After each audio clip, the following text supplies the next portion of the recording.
First off, a video. It's going to make you see the future and understand a wonderful future where we can use brainwaves to fight crime, be more productive, and find love. Let's roll. Sensing your joy, your playlist shifts to your favorite song, sending chills up your spine as the music begins to play. You glance at the program running in the background on your computer screen and notice a now familiar sight that appears whenever you're overloaded with pleasure. Your theta brainwave activity decreasing in the temporal regions of your brain. You mentally move the cursor to the left and scroll through your brain data over the past few hours. You can see your stress levels rising as the deadline to finish your memo approached, causing a peak in your beta brainwave activity right before an alert popped up, telling you to take a brain break.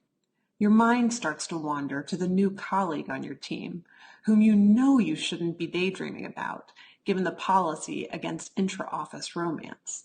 But you can't help fantasizing just a little. But then you start to worry that your boss will notice your amorous feelings when she checks your brain activity and shift your attention back to the present. You breathe a sigh of relief when the email she sends you later that day congratulates you on your brain metrics from the past quarter, which have earned you another performance bonus. When you arrive at work the next day, a somber cloud has fallen over the office.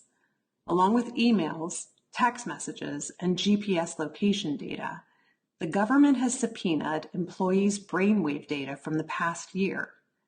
They have compelling evidence that one of your coworkers has committed massive wire fraud.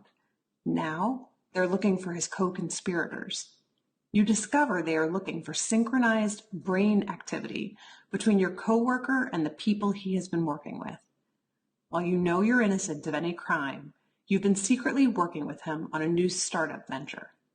Shaking, you remove your earbuds. What do you think? Is it a future you're ready for?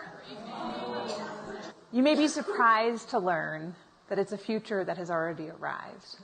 Everything in that video that you just saw is based on technology that is already here today. Artificial intelligence has enabled advances in decoding brain activity in ways that we never before thought possible. After all, what you think, what you feel, it's all just data. Data that in large patterns can be decoded using artificial intelligence. We're not talking about implanted devices of the future. I'm talking about wearable devices that are like Fitbits for your brain. The newest way to monitor attention is through a device like this one. These are ear pods that are launching later this year.